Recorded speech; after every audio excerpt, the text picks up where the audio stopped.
যেটুকুন সময় আমার কাছে আছে, আপনারা অনেক কষ্ট করে এসেছেন, আপনাদের অনেক প্রশ্ন আমার কাছে আছে, আমরা আলোচনা না গিয়ে সোজা প্রশ্ন উত্তরে চলে যাবো, কারণ প্রত্যেকটা প্রশ্নের উত্তর প্রসঙ্গে অনেক কথা বলা হবে, সেটাই একটা কমপ্লিট আলোচনা আল্লাহ চান। বিসমিল্লাহ। প্রথম প্রশ্ন, ধূমপান বা অ্যালকোহল পান করলে কি নামাজ হবে কিনা, বা আমরা অনেকের কাছে শুনেছি যে 40 দিন যাবত নামাজ হবে না, এটা কতটুকু সত্য, আর এটার ব্যাখ্যাও জানতে চাচ্ছিলাম। দেখুন, একটি হাদিস রয়েছে, নবী সাল্লাল্লাহু আলাইহি ওয়াসাল্লাম বলেছেন, কেউ যদি নেশা গ্রহণ করে, নেশা জাতীয় কোনো দ্রব্য গ্রহণ করে এবং সে যদি নেশাগ্রস্ত হয়, 40 দিন যাবত তার ইবাদত কবুল হবে না, নামাজ কবুল হবে না। তো এই হাদিসে নেশাগ্রস্ত হওয়ার কথা বলা হয়েছে। ধূমপান করা গুনাহ, এটা জায়েজ নাই, এ বিষয়ে তেমন কোনো মতপার্থক্য আলেমদের মধ্যে নাই। আপনারা জানেন আমাদের দেশে কয়েকটা রোগের কারণে মানুষের মৃত্যুর হার, স্বাভাবিক মৃত্যুর হার কমে ভয়াবহভাবে মৃত্যুর হার বেড়ে চলেছে। এর মধ্যে অন্যতম হলো ক্যান্সার। আমাদের সমাজে আগে এক একটা ইউনিয়নে একজন ক্যান্সারের রোগী খুঁজে পাওয়া কঠিন হতো, এখন ঘরে ঘরে ক্যান্সারের রোগী। আপনি খোঁজ খবর নিলে দেখবেন 2-4-5টা ফ্যামিলির মধ্যে, আত্মীয় স্বজনের চেইনের মধ্যে একজন ক্যান্সারের রোগী পাওয়া গেছে। ক্যান্সারের যত কারণ আছে এর মধ্যে সবচেয়ে বড় কারণ হলো এই মাদক, এমনকি যারা পানের সাথে জর্দা খান, সাদা পাতা খান, ক্যান্সারের কারণ। ডাক্তাররা সতর্ক করেন কিন্তু আমরা শুনি না। যারা ধূমপান করছেন তারা নিজেদেরকে ধ্বংসের দিকে ঠেলে দিয়েছেন। এই জন্য এটাকে সারা বিশ্বের সমস্ত ওলামা ইকরাম ঐক্যবদ্ধভাবে এটাকে নাজায়েজ বলেছেন, অনেক ওলামা ইকরাম এটাকে হারাম বলেছেন। এই জন্য এমনিতে ধূমপান করা নাজায়েজ কথা, গুনাহের কথা, পাশাপাশি কেউ যদি নেশাগ্রস্ত হয়ে যায় তাহলে তার 40 দিনের ইবাদত কবুল হবে না, সে কথাও হাদিসে আছে। বিধায় এটা থেকে বেঁচে থাকা দরকার। আমাদের যে সমস্ত ভাইরা ধূমপানের বদভ্যাসে এখনো আছেন, অনেকেই আছে, এই মাহফিলে হয়তো থেকে থাকতে পারে, তাদের সংশোধনের জন্য সবচেয়ে বড় সুযোগটা সামনে আসছে রমজান মাস। রমজান মাসে মানুষ 12 থেকে 14-16 ঘন্টা এমনি রোজা রাখে, আবার ঘুমে থাকে রাতে প্রায় 6 ঘন্টা, তাহলে 14 আর 6 20 ঘন্টা। তারাবির নামাজ এবং অন্যান্য ইফতার সাহারি এগুলো মিলে যদি আরো 1 ঘন্টাও ধরেন তাহলে 21 ঘন্টা, আর বাকি থাকে কয় ঘন্টা দিনের? মাত্র 3 ঘন্টা যদি কষ্ট করে জিম খিসে কেউ নিজেকে নিয়ন্ত্রণ করতে পারে তাহলে 30 দিন তার ধূমপান ত্যাগ করার অভ্যাস গড়ে উঠবে ইনশাআল্লাহ। অনেক ভাই আছেন ধূমপান ত্যাগ করতে চান, কিভাবে করবেন তিনি জানেন না। রমজান মাস হলো তার সবচেয়ে বড় সুবর্ণ সুযোগ, চাইলেই এই বদভ্যাস ত্যাগ করা যায়। আল্লাহ আমাদেরকে তৌফিক দান করুন। এরপরে প্রশ্ন, বড় বড় আলেম ওলামা পরামর্শ দেন যারা মাদ্রাসায় খেদমত করেন আপনারা খেদমতের পাশাপাশি ছোটখাটো ব্যবসা করবেন। আমরা যারা হিফজ বিভাগে খেদমত করি আমাদের ক্লাস রুটিন এমনভাবে সাজানো এর মধ্যে অন্য কিছু করার সময় থাকে না, এবং আমাদের বেতন সব থেকে কম, এই টাকা দিয়ে সংসার চালাতে খুবই কষ্ট হয়। এখন আমাদের করণীয় কি? এই প্রশ্ন যে ভাই দিয়েছেন খুবই প্রাসঙ্গিক এবং খুবই প্রয়োজনীয় প্রশ্ন দিয়েছেন। আমাদের দেশে হিফজখানা শিক্ষকদের প্রতি অনেক ক্ষেত্রে অবিচার করা হয়। এখানে অনেক মাদ্রাসার পরিচালক আমার ভাইরা আছেন, ওলামা ইকরাম আছেন, বিনয়ের সাথে বলতে চাই, মাদ্রাসার সংখ্যা, ছাত্রের সংখ্যা না বাড়িয়ে আল্লাহর ওয়াস্তে করজোড় করে অনুরোধ করি কোয়ালিটি বাড়াবার চেষ্টা করেন। আসুন্নাহ ফাউন্ডেশনের তরফ থেকে আমরা চাইলে 2-10-20টা দাওরা হাদিস মাদ্রাসা আল্লাহর ফজলে 1 বছরে করে ফেলা কোনো ব্যাপার না। আমাদের একটা বাচ্চাদের মাদ্রাসা আছে, বাচ্চাদের, ঢাকা একটা ব্রাঞ্চ, কুমিল্লা একটা ব্রাঞ্চ। ঢাকায় 600-650 ছাত্র আছে। আমরা চাইলে ঢাকায় আল্লাহর ফজলে 5-10টা ব্রাঞ্চ খুলে ফেলতে পারি, কিন্তু আমরা খুলি নাই। কেন? একটা দিয়েছি, বছর 3 হচ্ছে, আরো 1-2 বছর 3 বছর এই মাদ্রাসার শিক্ষকদের একজন একজন করে ঘষা মাজা দিয়ে তাকে আমরা যেই শিক্ষকের স্বপ্ন দেখি, আমরা ছোটবেলা যে উস্তাজদের দর্দে দিল অনুভব করতাম, সেরকম উস্তাজ গড়ে তুলবো, সেরকম মুহতামিম প্রিন্সিপালকে গড়ে তুলবো, অভিভাবকদেরকে গড়ে তুলবো, আল্লাহ তৌফিক দিলে ইনশাআল্লাহ। এরপরে আমরা ব্রাঞ্চ খুলবো, এবং চাইলেই বড়দের মাদ্রাসা করতাম। অনেক আলেম আছেন ছোটদের মাদ্রাসা করতে চান না, দাওরায়ে হাদিস খুলতে চান, ইফতা খুলতে চান, নিচের দিকে খুলতে চান না। আমরা উল্টা, আমরা বলি আমরা নিচের দিক থেকে করবো। একদম ছোট বাচ্চা নেব, জীবনে কোনো স্কুলে কোনো মাদ্রাসা যায়নি, ওকে নিব, এই কাদামাটিকে আমার মতো করে আমি গড়বো।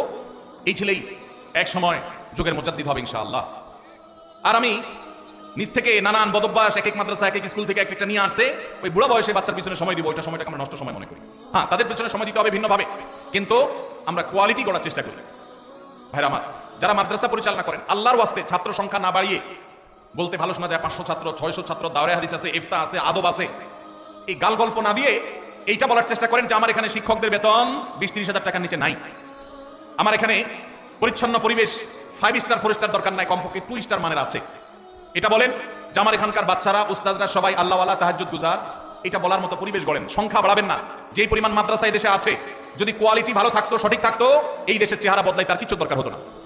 এই যে হিফজখানার উস্তাদদের বেতন কম দেন কেন রে ভাই? এই জন্য আমরা আমাদের মাদ্রাসা আলহামদুলিল্লাহ জিম্মাদার যিনি, তাকেও দেওয়ার চেষ্টা করি 70,000 টাকার বেশি মাসে।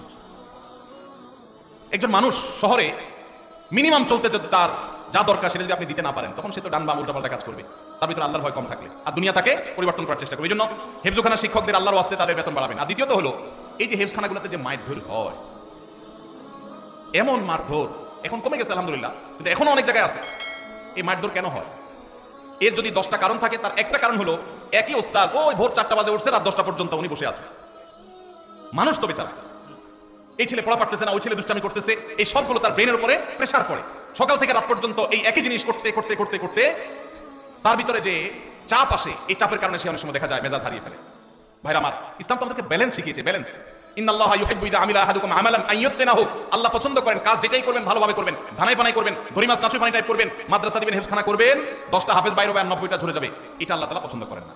এইজন্য আমাদের সিস্টেমের ভিতরে ব্যাপক সংশোধনী আনা দরকার। বিশেষ করে হেফজখানাগুলোতে শিক্ষকদের ফ্যামিলি নিয়ে সাথে থাকার সুযোগ তো নাই, উল্টা যে বেতন দেন বেচারা 4 মাসে একবার বাড়িতে যেতে পারে, বউ বাচ্চার কাছে যেতে পারে না, ডিপ্রেশন, মাথা পেরেশানি এগুলো থাকে, তখন বাচ্চাদের উপরে নানামুখী জুলুম তার দ্বারা হয়ে যায়। এই জন্য ভাইরা আমার, অন্তত কিছু মেসাল সৃষ্টি করে, কিছু উদাহরণ সৃষ্টি করেন। এই কথাগুলো আপনাদের বলছি, আপনারা অনেকে মাদ্রাসা পরিচালনা করেন, এখানে উলামা ইকরাম আছেন, হেফজখানা শিক্ষকদের দৃষ্টিটা দেখা দরকার। পাশাপাশি প্রশ্নে যে একটা গুরুত্বপূর্ণ বিষয় উঠে আসছে, আলেমদের অন্য কাজ করা দরকার, এর সাথে আমি শতকণ্ঠে একমত পোষণ করি। উলামা ইকরাম যারা আছেন, আল্লাহর রাস্তায় কিছু একটা আপনার ইমামতির পাশাপাশি, আপনার শিক্ষকতার পাশাপাশি কিছু একটা করেন। একমাত্র বাংলাদেশ অদ্ভুত এক দেশ, এদেশে আলেমরা কিছু করলে মানুষ বলে হুজুর দুনিয়াদার হয়ে গেছে। 2004-05 সনের দিকে আমার মনে পড়ে, আমি ঢাকার মণিপুরে এক মসজিদে তখন জিম্মাদারিতে ছিলাম, ইমামতি করি, খতিব। সেখানে এখন ওমায় কোপাদি সাহেব আছেন, ওনাকে রেখে আমি সৌদিতে গেছিলাম। তো আমার মনে আছে, আমার মুয়াজ্জিন সাহেব উনি তখনকার আমলে আপনার ওই যে ফোনে রিচার্জ করার যে কার্ড, তখন তো কার্ড অনেক বেশি বিক্রি হতো, তখন এই কার্ডগুলোর ব্যবসা উনি শুরু করবেন, আমার সাথে পরামর্শ করলেন। আমি বললাম খুব ভালো কথা, দেদারসে শুরু করে দেন। কোন মুসল্লি যদি আপনার চোখের দিকে তাকায়, আমাকে দেখা দিবেন সেই মুসল্লিকে, তারা শায়েস্তা করার দায়িত্ব আমার। উলামা ইকরাম তারা যদি তাদের দ্বীনি কাজের পাশাপাশি ব্যবসা বাণিজ্য করেন, দেশের জন্য ভালো না খারাপ? আপনি যদি সৌদি আরবে যান, আপনি অবাক হয়ে যাবেন। একজন ইমাম পাওয়া কঠিন হবে, শতকরা একজন ইমাম পাওয়া কঠিন হবে যে ইমাম শুধু ইমামতি করে। অদ্ভুত দেখ, শুধু বাংলাদেশ, আর কিছু করতে পারে না। হুজুর যদি একটা দোকানদারি করে, বলে হারে হুজুরের টাকায় ধরছে, মুসল্লিদের ফতোয়ার চোটেই হুজুর টিকে না। আপনি দেখবেন মসজিদুল হারাম, মদিনার মসজিদে নববীর ইমাম খতিব যারা আছেন, এমনকি মুয়াজ্জিন যারা আছেন, আমার জানা মতে একজনও নাই যে শুধুমাত্র এই হারাম শরীফের চাকরি করে। হারাম শরীফের মতো জায়গা যারা ইমাম আছেন, তারা একজন মন্ত্রী পদমর্যাদার প্রটোকল পান, সরকারি বাসা বাড়ি, সৌদি আরবের মতো জায়গায়। এরপরেও দেখবেন হয় কোনো কোর্টের বিচারক ইমাম সাহেবরা, আর না হলে কোনো বিশ্ববিদ্যালয়ের শিক্ষক, সব পিএইচডি হোল্ডার, বড় বড় আলেম। মুয়াজ্জিন সাহেবরা কোথাও না কোথাও চাকরি করে। হারামের একজন মুয়াজ্জিনের অফিসে আমি সাক্ষাৎ করলাম বছর 2 আগে, আব্দুল্লাহ সাইফুল্লাহর সাথে ছিলেন আমার। ওনার অফিসে গেলাম, এক বাংলাদেশি বললো যে হারামের অমুক মুয়াজ্জিন সাহেবের অফিসে আমি টি বয়ের কাজ করি, আপনারা কি দেখা করবেন নাকি? বললাম হারামের মুয়াজ্জিনের সাথে দেখা করো তো সৌভাগ্য, চলেন যাই। গেলাম, যাই দেখি কোর্টে তিনি একটা টেবিল চেয়ার নিয়ে বসে কাজ করছেন, এটা চাকরি করতেছে। হারামের মুয়াজ্জিনই তো দূরের কথা, হারামের ঝাড়ুদারি করার সুযোগ পাইলে তো আমাদের দাপটে চলে বলতাম, আমার চাকরি করে কি দরকার আছে, আদিয়ে খাই তো করলাম না। আপনি যদি দারুল দেওবন্দ যান, আপনি দেখবেন দেওবন্দ মাদ্রাসার শিক্ষকদের কারোর হয়তো বুক বাইন্ডিংসের দোকান আছে, কারোর হয়তো দাওয়াখানা আছে। আপনি পাকিস্তানে যান, দেখবেন যেগুলো আছে, তারেক জামিল সাহেবের ওই যে কি এমটিজে, মাওলানা তারেক জামিল চেইন শপ করেছে, জোনায়েদ জামশেদ তারও ছিল ফ্যাশনের দোকান। বাংলাদেশে আলেমদের এগুলো করতে দোষ। আমি আলহামদুলিল্লাহ দীর্ঘদিন থেকে স্বপ্ন দেখছি এবং স্বপ্নের খুব কাছাকাছি আমি অবস্থান করছি। ছোট ছোট করে এক বা একাধিক ব্যবসা একযোগে শুরু করবো ইনশাআল্লাহ, উদ্বুদ্ধ করার জন্য। উলামা ইকরামকে আল্লাহ তাআলা সাধারণ মানুষের দিকে যেন চেয়ে থাকতে না হয়, তাদের হাদিয়া নির্ভর যেন হতে না হয়, আল্লাহ সেই তৌফিক দান করুন। এই জন্য সে আন্তরিকতা থাকতে হবে। এখন মুশকিল হলো, আমরা যারা আবার ব্যবসা বাণিজ্যে যাই, অনেকে সেই দিকে যাইয়া আমাদের দিনদারিতা এটাতে ঘাটতি চলে আসে, এটা যেন না আসে। আল্লাহ আমাদেরকে তৌফিক দান করুন। তাহলে হাফেজ সাহেবদের বেতন বাড়াই দিবেন, তাদের প্রতি জুলুম করবেন না। 5,000 10,000 টাকা বেতন, এটা এই যুগে একটা মানুষ চলার জন্য যথেষ্ট না। আল্লাহর ওয়াস্তে এটা করবেন না। মাদ্রাসায় যারা পরিচালনা করেন, যতটুকু পারবেন ততটুকু করবেন। আপনার বলছে কি 500 ছাত্র ভর্তি করতে? আপনার বলছে কে তারা পর্যন্ত খুলে বসে থাকতে? আপনি যতটুকু চাপ নিতে পারেন ততটুকু নেন, আল্লাহ তাআলা বারাকা দিবেন ইনশাআল্লাহ। আল্লাহ আমাদেরকে তৌফিক দান করুন। হাত পা সচল কাজ করার ক্ষমতা আছে, তারপরে ভিক্ষা করে তাদের পেশা হয়ে দাঁড়িয়েছে, তাদেরকে জেনে শুনে ভিক্ষা না দিলে কি গুনাহ হবে কিনা? না, ভিক্ষা না দিলে তো গুনাহ হবেই না, বরং ঢাকায় বিশেষ করে বাচ্চা ভাড়া আনে ভিক্ষা করার জন্য। জানেন তো আপনারা, মহিলার কোলে বাচ্চা, এই বাচ্চা এই মহিলা কয়েক ঘন্টা ভিক্ষা করবে, আবার এরপর আরেক মহিলা ভিক্ষা করবে, তার কাছে আবার ভাড়া দেওয়া হবে। এই কথাও ঢাকায় এই জিনিসও আছে। তো সেজন্য আপনার কাছে যদি মনে হয় কোনোটা পেশাদার ভিক্ষুক, ওইটার পেশা হলো ভিক্ষুক, আপাতমস্তক সুস্থ সবল মানুষ কাজ করে না, সে ভিক্ষা করে, তাহলে তাকে ভিক্ষা যদি আপনি না দেন, এর কারণে গুনাহ তো হবেই না, বরং আপনি তাকে সম্ভব হলে নসিহা করে কোনো কাজের জন্য উদ্বুদ্ধ করবেন, এটা আপনার সওয়াব হবে ইনশাআল্লাহ। তবে ধমক দিবেন না। ওয়া আম্মা সাইলা ফালা তানহার, কেউ হাত বাড়ালে দিতে না পারলে বিদায় দিবেন, পারলে সুন্দরভাবে বিনম্রতার সাথে নসিহা করবেন, ধমক দিবেন না। ধমক দিতে আল্লাহ নিষেধ করেছেন, কারণ আপনি জানেন না তো যাকে আপনি মনে করছেন যে সে পেশাগত কারণে এটা করছে, হতে পারে সে আসলে অভাবী, তখন তার দিলের বদদোয়া পাবেন। এজন্য ধমক দিবেন না, তবে বোঝানোর চেষ্টা করবেন। আল্লাহ আমাদের তৌফিক দান করুন। বিভিন্ন ইসলামী অনুষ্ঠান অর্থাৎ মাহফিলকে কেন্দ্র করে পাড়া মহল্লা এবং বিভিন্ন হাট বাজারে চাঁদা তুলে মাহফিলের আয়োজন করে, এটা ইসলাম কতটুকু সমর্থন করে? ভাইরা আমার, আপনারা করছেন নি? কিরকম করছেন? ফিতা দিয়া? মাশাআল্লাহ মাশাআল্লাহ। এটা একটা মেসালি মাহফিল, এই মাহফিল এটা হয় নাই, আল্লাহ শুকর। আমাদের যখন আমরা মাহফিল করতাম, এখন তো মাহফিল করি না আমি, যখন আমি মাহফিল করতাম আমার একটা ফর্ম ফিল আপ করতে হতো। ওখানে 12-13টা শর্ত দেওয়া থাকতো, ভিতরে একটা হলো এইটা। আমরা লিখে দিতাম যে এই মাহফিলের টাকা কিভাবে জোগাড় হবে সেটা আমাদেরকে বোঝাতে হবে আগে। এরপরে এই রাস্তাঘাটে গণকালেকশন হবে কিনা এটা আমরা জানতে চাইতাম, যদি হয় সেই মাহফিল আমরা যেতাম না। দেখুন একটা সময় আমরা যখন মাদ্রাসায় পড়েছি, মাদ্রাসা চালাবার জন্য ওস্তাদদের সাথে আমরাও কালেকশনে বের হয়েছি। বাংলাদেশে এখন আল্লাহর ফজলে একটা ওয়াজ মাহফিল করার জন্য যে টাকার দরকার হয় সম্মানজনকভাবে সেই টাকা কালেকশন করা সম্ভব, প্রত্যেকটা এলাকায় সম্ভব। কিছু মানুষের খাসলত আছে যে রাস্তাঘাটে নামাজ ছাড়া তাদের কোনো কাজ হয় না। মাদ্রাসা ছোট ছোট বাচ্চাদেরকে দেবা নিজেরা রাস্তাঘাটে গাড়ির গতি থামায়া আপনি মানুষের কাছ থেকে চাঁদাবাজি করছেন, এটা আল্লাহর দিনকে অপমান করা শামিল। আপনাকে বলে কি লাখ টাকার বক্তা হায়ার করার জন্য, যে বক্তাকে লাখ টাকা না দিলে আসবে না, সেই বক্তার টাকা জোগাড় করার জন্য রাস্তা আল্লাহর দিনকে বেইজ্জত করছেন, এটা দিনের খেদমত না, এটা দিনের ক্ষতি করা। আল্লাহ আমাদেরকে বোধোদয় যেন হয় সেই তৌফিক দান করুন। ভাইরা আমার, যতটুকু লোড নিতে পারবেন ততটুকু করবেন। কে বলেছে আল্লাহ আপনাকে বলেছে যে তুমি একেবারে সবচেয়ে ভাইরাল হুজুর নিয়ে আসো যে লাখ টাকার বান্ডিল ছাড়া যাবে না? কে বলছে? অনেক মুখলেস উলামা একরাম আছেন, সাদা মাটা কথা বলবেন। হেদায়েতের মালিক কে? আল্লাহ রাব্বুল আলামিন। আমাদের পূর্বসূরীদেরকে দেখবেন অনেক সহজ সরল কথা বলেছেন, হাজারো মানুষের হেদায়েত হয়ে গেছে। কত মাইল পেসের কথা আমরা বলি, হেদায়েত মানুষের হয় না, জোয়ার হয়, হেদায়েত হয়। আল্লাহ আমাদেরকে সেরকম মাহফিল করার তৌফিক নসিব করুন। আদর্শ মাহফিল করতে গিয়ে আল্লাহর দিনকে কখনো বেইজ্জত করব না ইনশাআল্লাহ। লাইলাতুন নিসফি মিন শাবান প্রচলিত শবে বরাত উপলক্ষে আমাদের করণীয় কি? বিশেষ করে এই রাতে মসজিদে ওয়াজ মাহফিল, দোয়া দুরূদ, ইবাদত বন্দেগী এবং নানা ধরনের খানাদানার আয়োজন করা হয়। কোরআন সুন্নাহর আলোকে এগুলো ঠিক কিনা জানার উপকৃত হবে।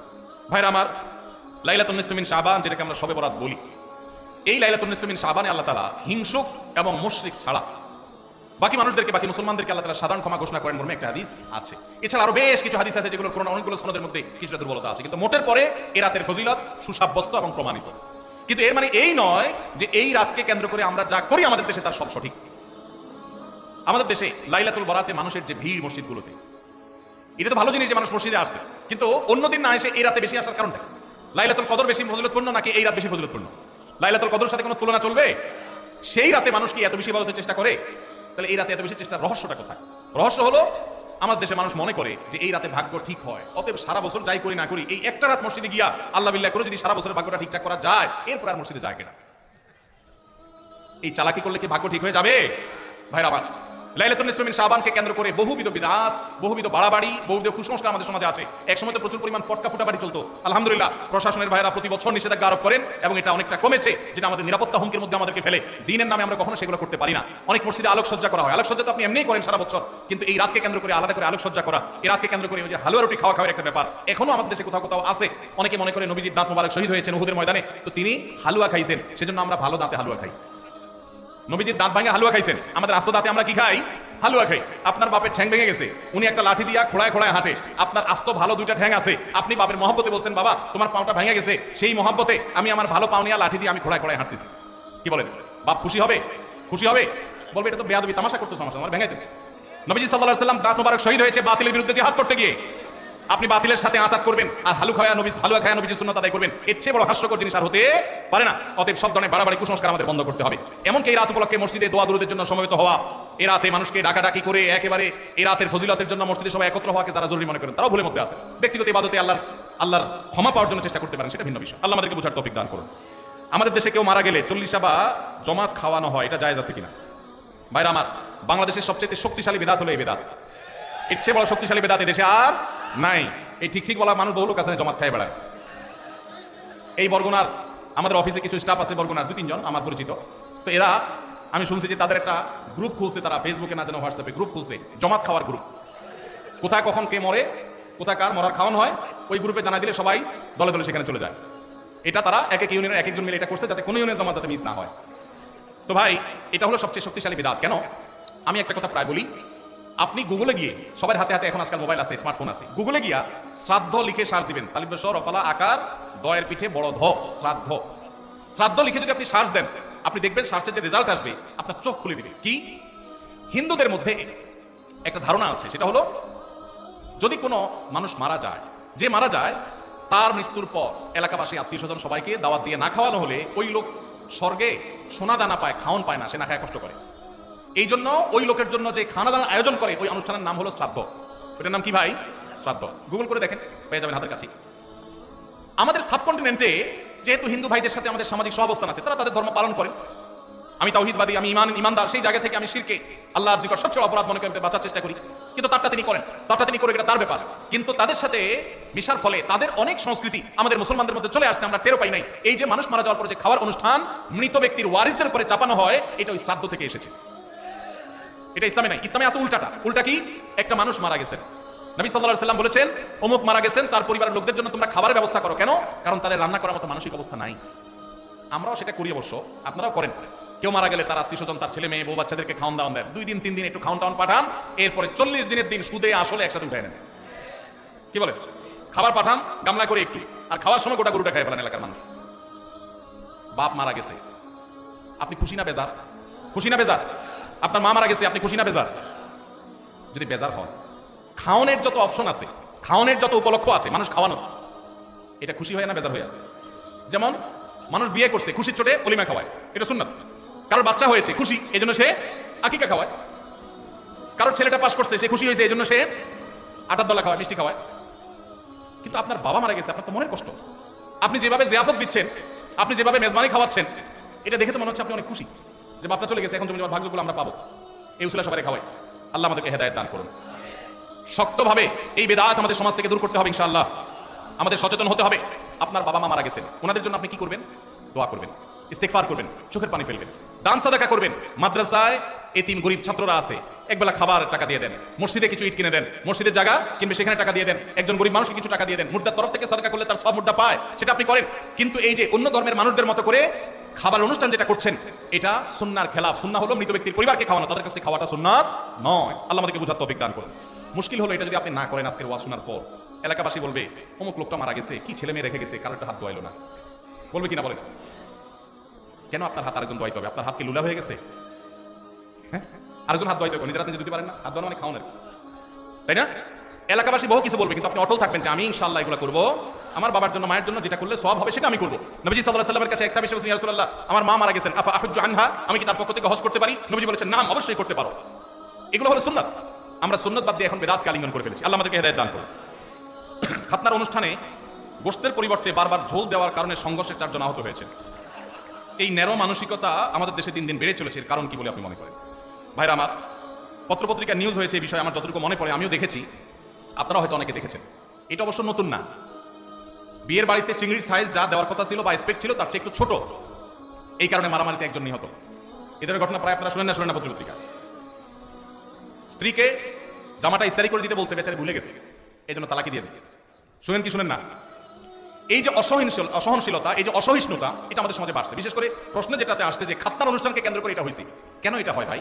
এই 2টা কারণ আমার কাছে মনে হয়। নাম্বার 1, এই যে খাতনার অনুষ্ঠানে মারামারি হয়ে 4 জন আহত, বিয়ের অনুষ্ঠানে মারামারি হয়ে বিয়ে ভেঙে যায়, মানুষও খুন হয়, এরকম নেককারজনক ঘটনা পৃথিবীর আর কোন দেশে হয় আমি জানি না, তবে আমাদের দেশে হয়। দুর্ভাগ্য আমাদের। এর একটা কারণ হলো এই খাতনার অনুষ্ঠান তো খাতনার অনুষ্ঠান না, এটা চাঁদাবাজির অনুষ্ঠান। বিয়ের অনুষ্ঠান তো বিয়ের অনুষ্ঠান না, এটা আরেক চাঁদাবাজির অনুষ্ঠান। এখন যেই লোকটা 2000 টাকা দামের গিফট নিয়ে আসছে, সে জমা দেওয়ার সময় চিন্তা করছে 2000 টাকা উসুল করতে হবে। এখন খাইতে বসছে, একবার গোশত দিয়ে, এরপর বারবার শুধু ঝোল দিয়া বিদায় দেন, তার তো চান্দি গরম হবেই। সে তো আপনার এখানে ইনভেস্ট করছে, এটা তো ব্যবসা। আপনার যেরকম ধান্দা, তারও কি ধান্দা। পৃথিবীর কোন দেশে এই নোংরা নিয়ম আছে আমি জানি না, তবে আমাদের দেশে আছে। আমরা জানি রেস্টুরেন্টে এটা হয়, রেস্ট টু রেন্ট, ভাড়ার বিনিময়ে আরাম। Rest two rent. রেস্টুরেন্টে, হোটেলে ভাই নিয়ম, আমাদের দেশে বেশিরভাগ হোটেলের নিয়ম হলো আগে খায়, নর্মাল হোটেলগুলোতে আগে মানুষ খায়, যাওয়ার সময় ক্যাশে টাকা দিয়ে। আর বিয়ের বাড়ি, খাতনা, এগুলোকে আমরা এমন একটা নেককারজনক ব্যবসায় বানাইছি যে এখানে আগে দিয়ে তারপর ঢোকা লাগে। কপালে কি গোশত আছে না ঝোল আছে, চিংড়ি সাইজ কি আপনি জানেন না, মাগার 2000 টাকার গিফট আগে ধুইয়া গেটে ঢোকার সময় নাম লেখা তারপর ঢুকতে হবে। আমি এটাকে নাম দিছি চাঁদাবাজি। ডাকাত রাস্তায় ডাকাতি করার সময় একটা ছুরি হাতে রাখে, একটা পিস্তল রাখে। বিয়ে এবং খাতনার অনুষ্ঠানেও চাঁদাবাজি হয়, এখানেও ডাকাতি হয়। পার্থক্য এটুকু যে এখানকার ডাকাতরা চেয়ার টেবিল নিয়ে বসে। বুঝেন না কথা? সাধারণ ডাকাতরা অস্ত্র নিয়ে ধরে, আর এখানে চেয়ার টেবিল খাতা কলম নিয়ে, হ্যাঁ ঢুকেছেন, বলেন কি নাম, কি আনছেন দেন। এই জন্য এই সমস্ত দাওয়াত পাইলে মানুষের মন খারাপ হয়।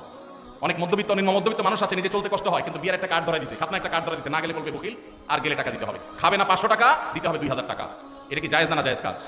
যুবক ভাইরা যারা বিবাহ করেন নাই, বাবাজিরা যারা ছেলে মেয়েকে বিবাহ করাবেন, আল্লাহর ওয়াস্তে দীপ্ত কণ্ঠে শপথ করেন এবং মনে মনে সংকল্প করেন, আমরা ইনশাআল্লাহ এই অনাচারী সমাজ থেকে দূর করব।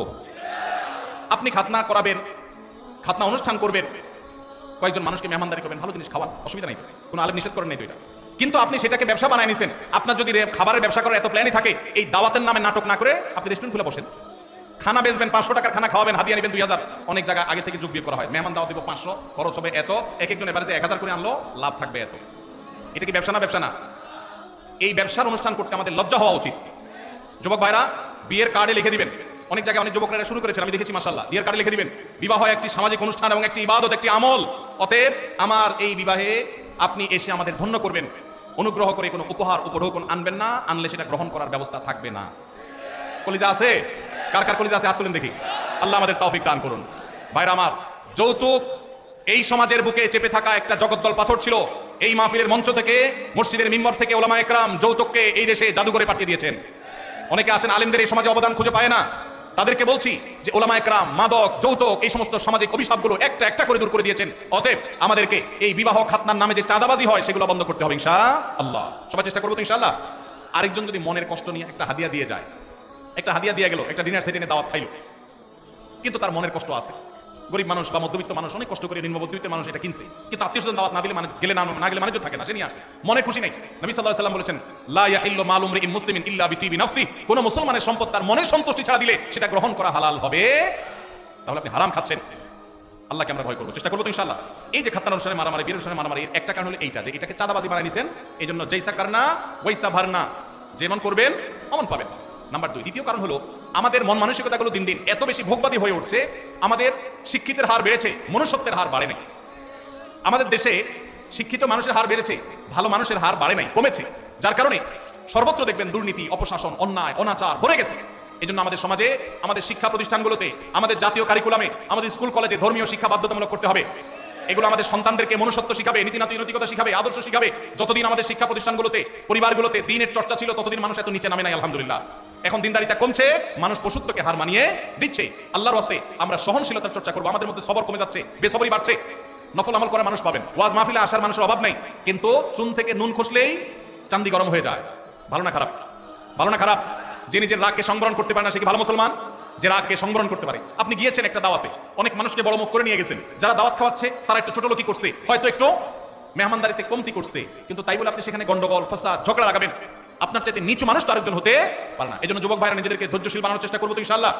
কিয়ামতের ময়দানে আল্লাহর কাছ থেকে ব্লাঙ্ক চেকের মাধ্যমে যদি কেউ সওয়াব পেতে চান, ব্লাঙ্ক চেক তো বুঝি আমরা না, কেউ কোনো কাজের বিনিময়ে আপনাকে 2 লাখ, 5 লাখ, 10 লাখ বা কিছু একটা ফিগার দিলেন, এটা এক জিনিস। আরেকটা হলো চেকে সই করে খালি চেক দিয়ে দিয়েছে, অঙ্ক তুমি বসায় না, যা খুশি। তো এর চাইতে বড় বিনিময় আর হতে পারে?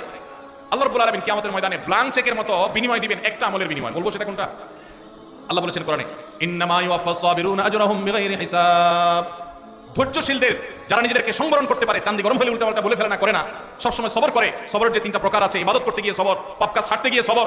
সবাই ভ্যালেন্টাইন ডে উপলক্ষে সাথীরা, বন্ধুরা অপকর্মে লিপ্ত হয়, সে তার জীবনকে বাঁচাবার জন্য, চরিত্রকে বাঁচাবার জন্য সংগ্রাম করে বেড়ায়, এটা একটা সবর।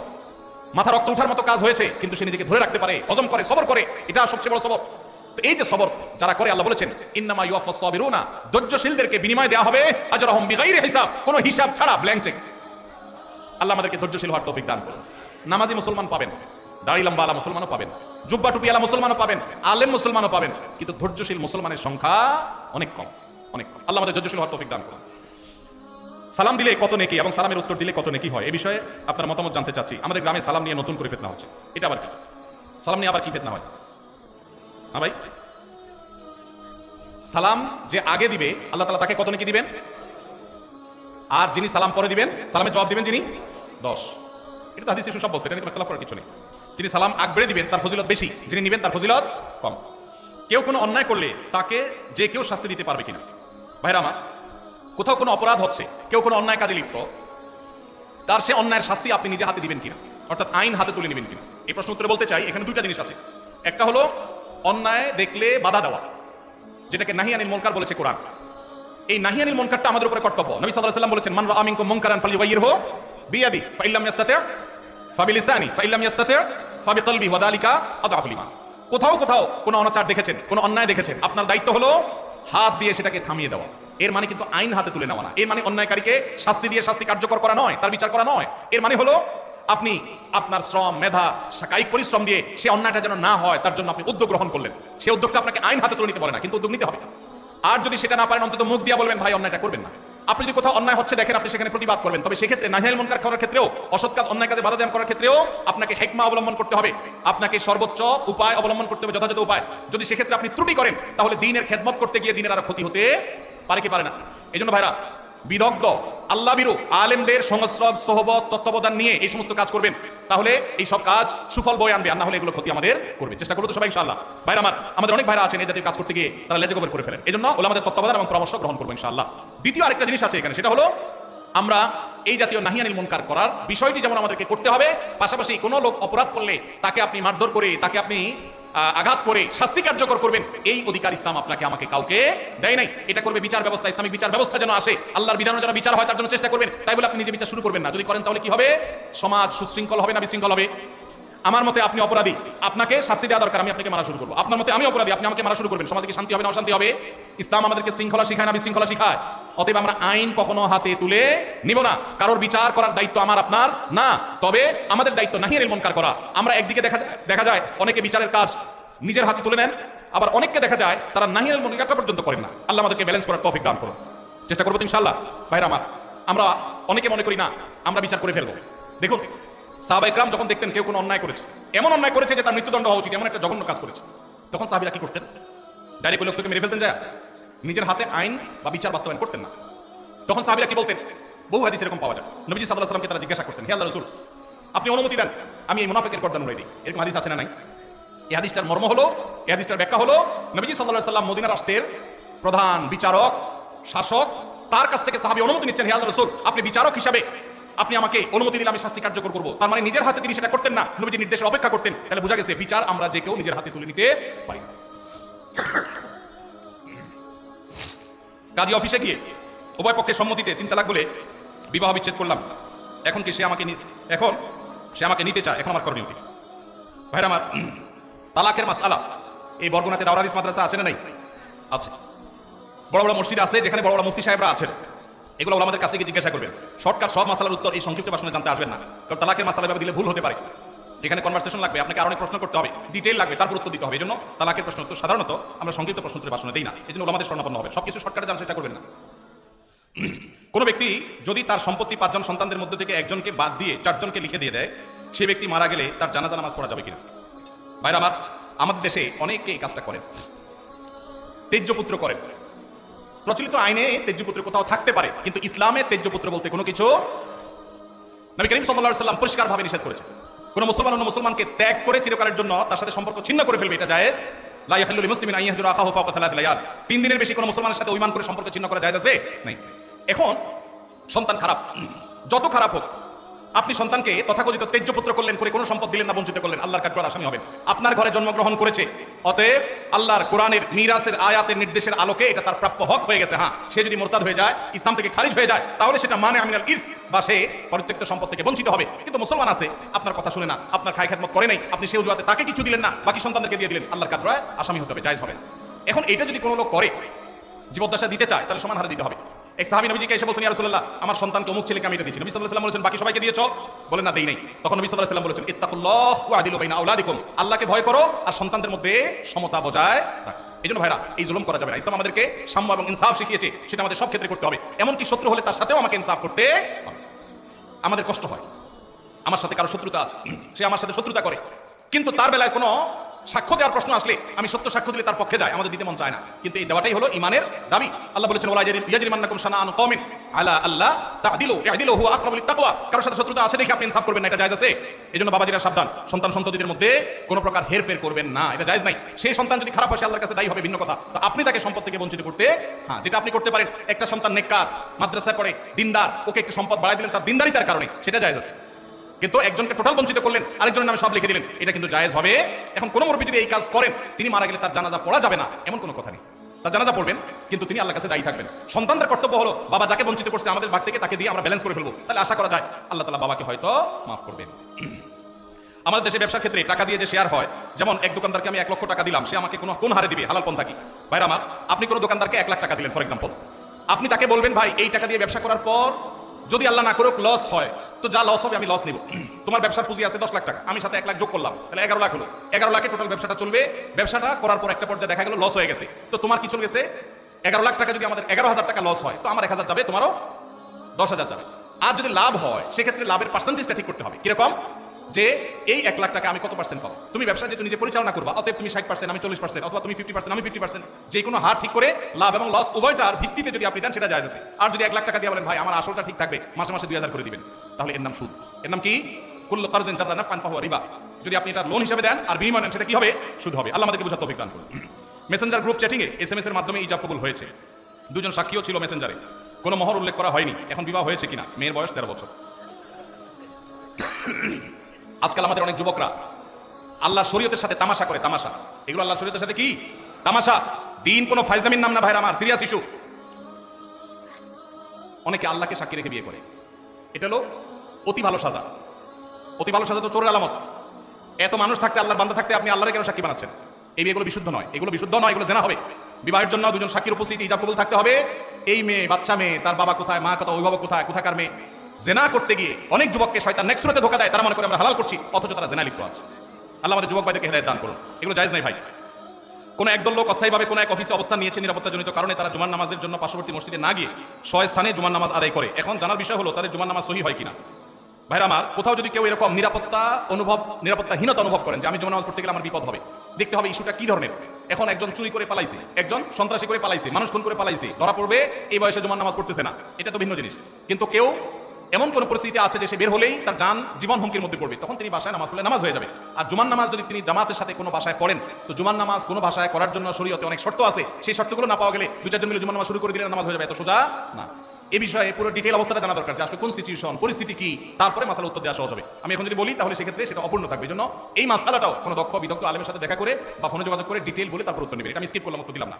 আমার এক সহকর্মী দাঁড়িয়ে ছোট ছোট করে রাখে, এ ব্যাপারে তাকে নিষেধ করলে সে হেসে এসে বলে এতে কোনো সমস্যা নাই, এ ব্যাপারে শরীয়তের হুকুম কি? এই ব্যক্তি এখানে উপস্থিত আছে, দয়া করে কিছু বলে শাসন করে দেন। আসামি হাজির। ভাইরা আমার, দাড়ি লম্বা করা এটা নবী সাল্লাল্লাহু আলাইহি ওয়াসাল্লামের নির্দেশ। তিনি বলেছেন আফুল্লুহা আরফুল্লুহা, তোমরা দাড়িকে ছেড়ে দাও। দাড়িকে ছেড়ে দিতে বলেছেন, লম্বা করতে বলেছেন। সাহাবীদের মধ্যে এক মুষ্টির পরে, বুখারীর হাদিসে এক মুষ্টির পরে অতিরিক্ত অংশ কাটার বিষয়টা সাব্যস্ত আছে। এর আগে এক মুষ্টির আগে সাহাবীদের কারো কাছ থেকে, নবী সাল্লাল্লাহু আলাইহি ওয়াসাল্লাম থেকে কোনো হাদিসে দাড়ি কাটা ছাটার কোনো প্রমাণ নাই। এজন্য সারা বিশ্বের প্রায় সব উলামায়ে ইকরাম একমত যে দাড়ি লম্বা করা ওয়াজিব। কিছু ইখতিলাফ আছে, আরবের কিছু আলেমদের ভিন্ন মত আছে। বেশিরভাগ আলেমদের মতে হলো দাড়ি লম্বা করা কি ওয়াজিব। ইজিপশিয়ান কিছু আলেমদের ভিন্ন মত আছে, আর কিছু আলেমদের ভিন্ন মত আছে, বাকি মেজরিটি আলেমদের মত হলো ওয়াজিব। আমরা বলি দাড়ি রাখা সুন্নাত, সেটা সুন্নাত এই অর্থে নবীজিও দাড়ি রেখেছেন, সেই হিসাবে সুন্নাত। কিন্তু তিনি নির্দেশ করলে সেটা কি হয়ে যায়? সেটা আমভাবে ওয়াজিব হয়ে যায়, সেই হিসাবে দাড়ি রাখা ওয়াজিব। অতএব ভাই, যদি কেউ মনে করে দাড়ি না রাখলে সমস্যা নাই, তার কাছে সমস্যার ডেফিনিশনটা কি, সংজ্ঞাটা কি? কেউ তো বলতে পারে নামাজ না পড়লেও সমস্যা নেই, কিন্তু একজন মুসলমান মনে করবে আল্লাহ নবীর ওয়াজিব তরক করলে সমস্যা আছে না নাই? আছে। কিয়ামতের ময়দানে তার জন্য জবাবদিহি করতে হবে কি হবে না? হবে। তবে আমাদের ভাই কেউ হয়তো খোঁচা খোঁচা দাড়ি রাখা শুরু করেছেন, আমরা তাকে অ্যাপ্রিশিয়েট করবো, আমরা তাকে দূরে সরাবো না। আলহামদুলিল্লাহ ভাই শুরুটা করে দিয়েছেন, ইনশাআল্লাহ আল্লাহ এটাতে বরকত দিবেন। আমরা তাকে এটাকে লম্বা করার জন্য নসিহত করবো। তবে সেই সাথে এটাও আমাদের মাথায় রাখতে হবে, দাড়ির চাইতে অনেক ইম্পর্টেন্ট নির্দেশ আছে আল্লাহর, যেগুলো আমরা অহরহ লঙ্ঘন করি। আছে না নাই? এটা শুনে আবার বেদাড়ি একটু খুশি হয়ে গেছে, যাক আমাদের পক্ষে একটু আসলো। ভাইরা আমার, দাড়ি রাখা ওয়াজিব, সেটা নিয়ে কোনো আলাপ নাই, সেটা নিয়ে কোনো ছাড় নাই। কিন্তু পাশাপাশি আমাদের এটাও মাথায় রাখতে হবে যে আল্লাহর অন্যান্য ফরজ বিধানগুলো মানতে হবে। অনেকে লম্বা দাড়ি আছে, মুখ খারাপ করে, আছে না নাই? বাংলা একটা প্রবাদ আছে, হাজী সাহেবের মুখ খারাপ। কি বলে? হাজী সাহেবের মুখ খারাপ। এই লম্বা দাড়ি নিয়ে মুখ খারাপ করে কি করে না? এই লম্বা দাড়ি নিয়ে দোকানদার দেশি মশারি আর ইন্ডিয়ান মশারি মিশায় দেশি মশারি ডালগুলো বিক্রি করে কি করে না? তাহলে দাড়ি আছে, তিনি ওয়াজিব আমল করেছেন, সবও পাবেন, কিন্তু যেই কাজটা করছেন ওইটা দাড়ি রেখে যে সব পাচ্ছেন তার চেয়ে অনেক বেশি ক্ষতি তিনি করছেন ওই কাজটা করে। ঠিক না ঠিক?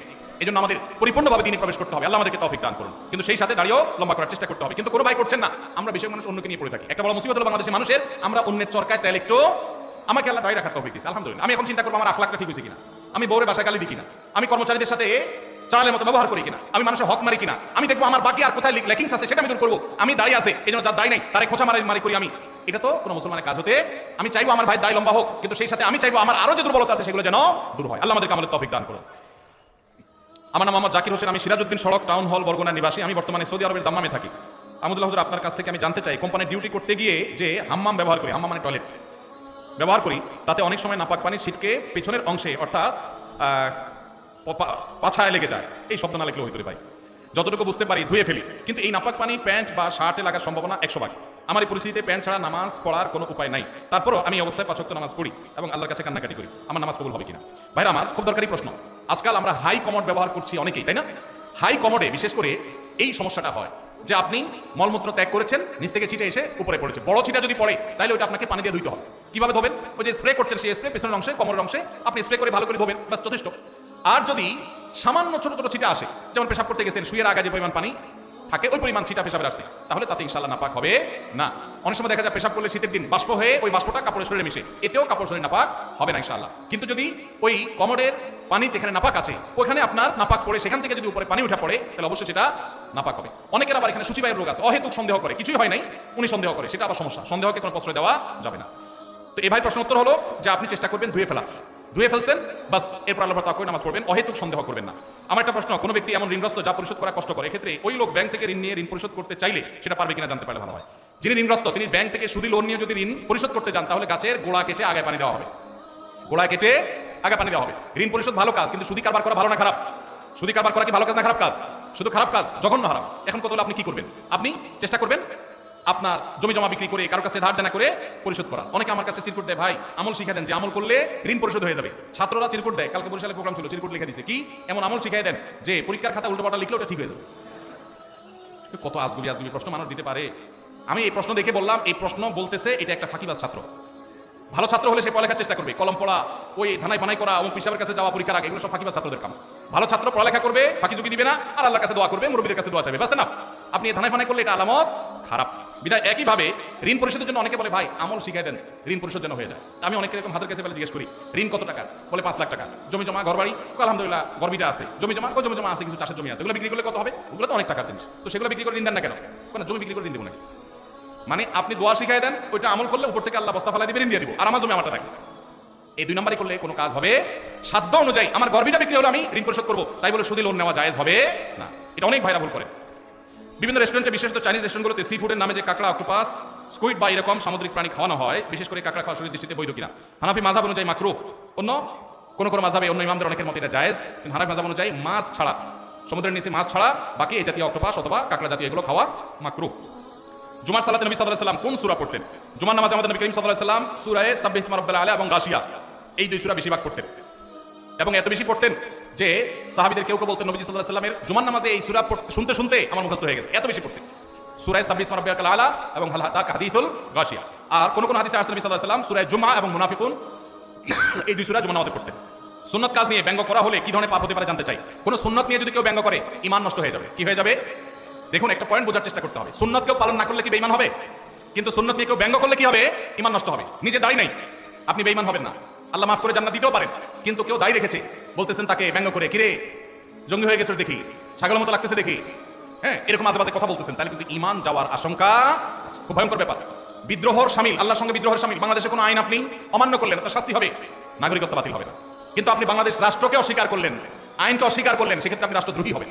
আল্লাহর কোনো বিধানকে মানেন নাই, সেটা একটা বিষয়, কিন্তু আপনি অস্বীকার করেছেন, ঠাট্টা করেছেন, বিদ্রোহ করেছেন, তাহলে কিন্তু ঈমান চলে যাবে।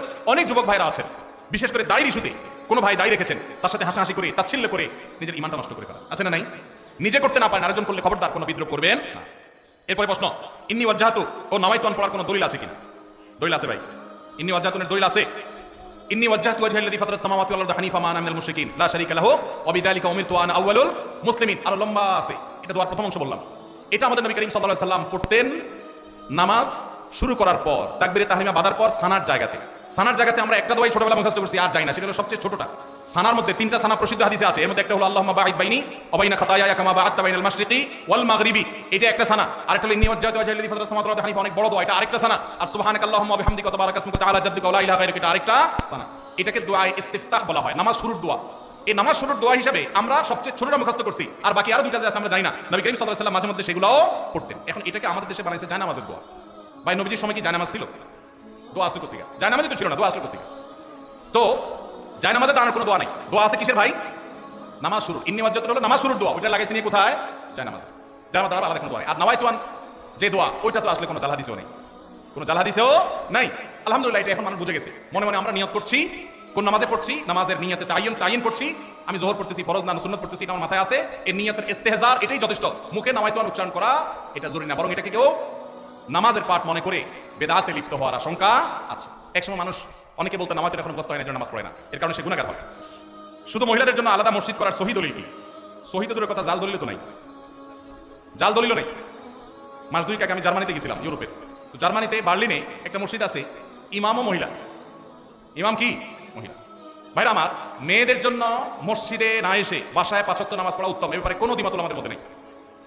ওয়া বুয়ুতুহুন্না খায়রুল লাহুন্না, তবে হাদিসের আগের অংশ আছে। আল্লাহ নবী সাল্লাল্লাহু আলাইহি ওয়াসাল্লাম বলেছেন লা তামনাউ আমা আল্লাহি মাসাজিদ আল্লাহ, আল্লাহর বান্দিরা মসজিদে আসলে বাধা দিও না, কিন্তু তাদের জন্য মসজিদে আসার চাইতে বাসায় নামাজ পড়া বেশি উত্তম। তার নবী চাইতে তারা যেন বাসায় পড়ে।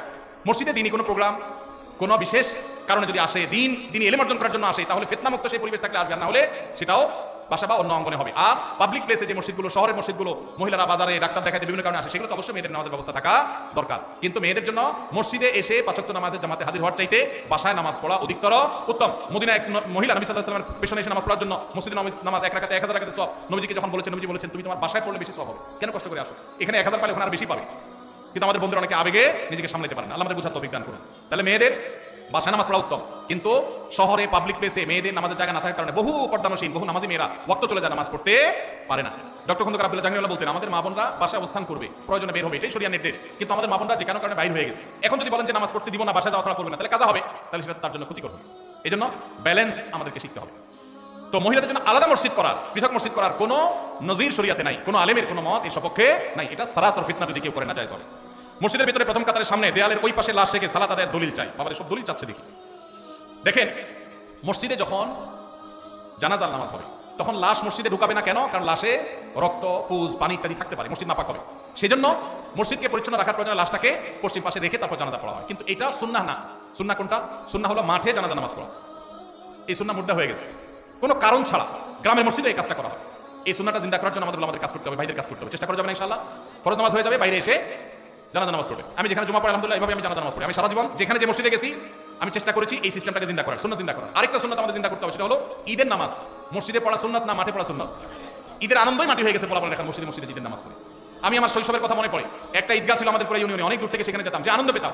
এখন ঘরে ঘরে মসজিদে ঈদের নামাজ কেন? কারণ কেউ কারণ মানতে চায় না। আরেকজন ঈদগাহে গেলে নিজের মাতবরি থাকে না, সব মসজিদে আলাদাই মাতবরি করতে চায়। মসজিদে ঈদের নামাজ পড়া সুন্নাহর খেলাফ। হ্যাঁ, কোনো শহরে ওইরকম পর্যাপ্ত মাঠ নাই, তাহলে মসজিদে পড়েন। রাস্তা বন্ধ করে নামাজ পড়ার চাইতে মসজিদে পড়া ভালো। ইয়াকুমুল জুলুস আলা তারিক, নবী রাস্তা বন্ধ করতে নিষেধ করেছেন, সেটা করবেন না। কিন্তু তাই বলে মসজিদ বাদ দিয়া, মাঠ বাদ দিয়া বিনা কারণে মসজিদে ঈদের নামাজ পড়বেন না, উন্মুক্ত জায়গা পড়বেন। এই সুন্নাহটাও চিন্তা করা দরকার। ঈদের যে আনন্দ সেটা এখন নাই। পোলাপান বসে বসে মোবাইল টিপে আর মসজিদে ৫ ওয়াক্ত পড়ে ঈদও পড়ে, আলাদা কোনো আনন্দ পায় না। ঈদগাহে যাওয়ার যে আনন্দ ওইটা কখনো মসজিদে আদায় হয় না। এই সুন্নাহটা আমাদের উলামারা চাইলে চিন্তা করতে পারে। অনেক মাঠ আছে কিন্তু চেষ্টা করে না অনেকে। ভাই শেষ করা দরকার, জাযাকুমুল্লাহ খাইর, শেষ করা দরকার ভাই। অনেক রাত হয়েছে, আমি তো খেয়াল করলাম না। হ্যাঁ, 10:30 পর্যন্ত 7 মিনিট আছে। হায়াত, আচ্ছা ঠিক আছে। বাঙালি ওয়াজ শোনার ওস্তাদ, আমলের বেলা ঠনঠন হলে কি হবে? ওয়াজে ওস্তাদ। ফজর নামাজ জামাতের সাথে পড়ার পাক্কা নিয়ত আছে কার কার? হাত তোলে। আল্লাহ আমাদের সবার হাতগুলোকে কবুল মঞ্জুর করুন। পাক্কা নিয়ত যে করছেন এটা বাস্তবায়ন করার জন্য অ্যালার্ম দিতে হবে ডাবল ট্রিপল করে। মোবাইল আবার দূরে রাখতে হবে, যেন বন্ধ করে আবার শুয়ে না যান। আর আরেকটা নামাজি বন্ধুকে বলতে হবে, দোস্ত তুই আমার ফোন দিবি, আমি তোর ফোন দেবো। চেষ্টা করা যাবে না ইনশাআল্লাহ। আল্লাহ আমাদের তৌফিক দান করুন। আচ্ছা, সংক্ষেপে যাই। অনেক চাকরির ক্ষেত্রে দেখা যায়, যেমন ডিফেন্সের চাকরিতে নবী সাল্লাল্লাহু আলাইহি ওয়াসাল্লামের সুন্নাত দায়ী রাখার জন্য সিনিয়রের অনুমতি নিতে হয়, এবং চাকরির বয়স কম তাই অনুমতি দেয় না। এই বিষয়ে যৌক্তিকতা কি? দেখুন, ভারতে ডিফেন্সে আমরা দেখি শিখরা তাদের পাগড়ি পরে তারপরে সেখানে তারা ডিউটি করতে পারে। আমেরিকার মতো দেশে ধর্ম পালন করেও ডিফেন্সে চাকরি করতে পারে। আমাদের দেশে এইরকম অবস্থা তৈরি হয়েছে যে দীর্ঘদিন থেকে নিয়ে দায় রাখতে দেওয়া হতো না, মেয়েদের হিজাব করতে দেওয়া হতো না। একবার বিমানে একজন বিমানবালা আমার কাছে একটা অনুরোধ করলেন যে ভাই মেহেরবানি করে আমরা যারা হিজাব করে ডিউটি পালন করতে চাই, যদিও বিমানবালার ডিউটি হিজাব করে পালন করেও শরীয়ত মতো পর্দা করা কঠিন, বাকি জেনারেলি অন্যান্য ক্ষেত্রে মেয়েদের যেন পর্দার সাথে করতে পারেন, তারা অনুরোধ করেছেন। আলহামদুলিল্লাহ, আনন্দের বিষয় যে আমাদের বাংলাদেশ আর্মিতে এখন এই দুইটা বিষয়ে আল্লাহর ফজলে অনুমতি পাওয়া গেছে। বিশেষ করে দায়ের বিষয়টাতে অনুমতি যে নিতে হয় এটা ডিসিপ্লিনের জন্য আমার মনে হয় এখানে একটা ড্রেস কোড থাকা উচিত একটা প্রতিষ্ঠানের। সেই হিসাবে ড্রেস কোড থাকবে, নর্মাল প্রসিডিউর থাকবে, কিন্তু অকারণে বয়স কম এই সমস্ত অজুহাতে যদি বাধা দেওয়া হয় তাহলে সেই সিস্টেমটা চেঞ্জ হওয়া উচিত। কারণ সাংবিধানিক অধিকার যে কেউ তার ধর্ম পালন করতে পারে, সেই সুযোগ থাকা উচিত। আমি আশা করি যে সংশ্লিষ্ট মহল তারা এটা বিবেচনা করবেন বা দেখবেন। মানুষ মারা গেলে পাশে বসে কোরআন তেলাওয়াত ও খাবার আয়োজন করার বিধান কি? খাবার আয়োজন করার বিধান আমি বলেছি, মানুষ মারা গেলে 40 আর 3 দিন আর 7 দিন মানুষ ডেকে খাওয়ানো এটা বিধাত। আর মানুষ মারা গেলে তার পাশে বসে কোরআন তেলাওয়াত করাটাও সুন্নাহ সম্মত কোনো কাজ নয়। আমাদের দেশে মানুষ মারা গেলে লাশটাকে মাটিতে বা খাটে রেখে চারপাশে হাফেজ সাহেবদেরকে এনে কোরআন তেলাওয়াত করানো হয়, এটা শরিয়া সম্মত কোনো কাজ নয়। কেন? কোনো মানুষ মারা যাওয়ার পরে কি কি করতে হবে শরিয়তে বলা আছে না নাই? আছে না নাই? মুর্দার লাশের চারপাশে বসে কোরআন তেলাওয়াত করতে হবে, এরকম কোনো হাদিস তো আমি পাইনি। এটা কোত্থেকে আসলো? কোরআন তেলাওয়াত যে করবে তার লাভ হবে। আল্লাহ কোরআনে বারবার বলেছেন আল্লাহ ইসাল ইনসানা ইল্লা মা সা, যে যেটা করবে সে সেটা পাবে, যিনি তেলাওয়াত করছে তার সওয়াব হবে। মুর্দার কোনো লাভ নাই এখানে তেলাওয়াত করলে।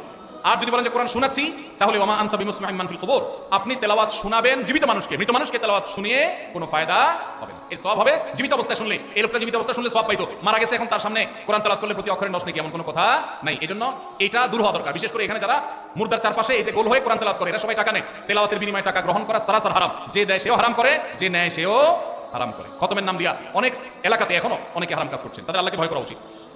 এখানকার জনপূর্ণ স্থান অধিকাংশ সময় আমাদের কিছু সংখ্যক বোনদের অশালীন পোশাকের উশৃঙ্খল অবস্থা, অবাধ মেলামেশা, আবার অনেক সময় সিগারেট হাতে দেখা যায়। এই অবস্থায় তাদের পরিত্রাণ এবং করণীয় অভিভাবকদের দায়িত্ব কি হতে পারে? আমার জন্য, আমার বোনদের জন্য দোয়া করবেন, আল্লাহ যেন আপনার নেখায়াত দান করেন। ভাইরা আমার, এই যুবকের প্রশ্ন বড় প্রাসঙ্গিক প্রশ্ন। আমাদের বোনদের মধ্যে বেহায়ার পরিমাণ বাড়ছে না কমছে? বাড়ছে। এই বেহায়া দূর করার জন্য আমাদের দাওয়াতি কাজ বাড়াতে হবে, বোঝাতে হবে পশ্চিমের মেয়েরা স্বাধীনতার নাম দিয়ে তাদের পোশাক সংক্ষেপ করা হয়েছে, দলে দলে তারা ইসলামে ফিরে আসছে, তারা বুঝতে পেরেছে এটা স্বাধীনতা নয়, এটা হলো নিজের সম্ভ্রম, নিজের ইজ্জত, নিজের সম্মানকে জলাঞ্জলি দেওয়া, কোরবানি করা। এই জন্য পশ্চিমের মেয়েরা দলে দলে ইসলামে আসছে। পুরান পাগলের যখন ভাত পায় না, নতুন পাগলের আমদানি হয়।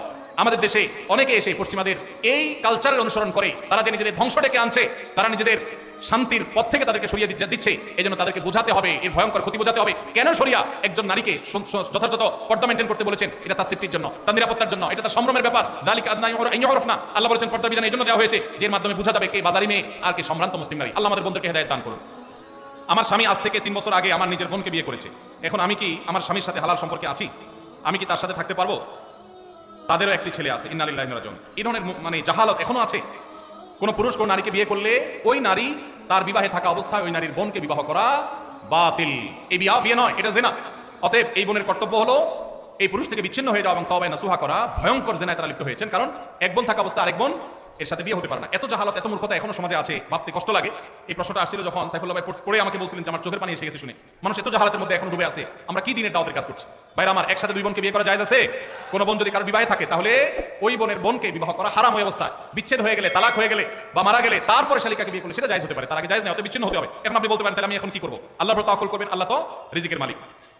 মৃত্যুর পূর্বে ওয়ারিসদের মধ্যে সম্পত্তি কম বেশি বন্টন করা যাবে কিনা? যাবে না। এর আগে প্রশ্ন উত্তর আমরা বলেছি, মৃত্যুর পূর্বে যদি সম্পত্তি বন্টন করা ওয়ারিসদেরকে সমান হারে দিতে হবে। আল্লাহ নবী সাল্লাল্লাহু আলাইহি ওয়াসাল্লাম বলেছেন ইত্তাকুল্লাহু ওয়া আদিলু বাইনা আওলাদিকুম, সমতা বজায় রাখতে হবে, কম বেশি হেরফের করা উচিত হবে না।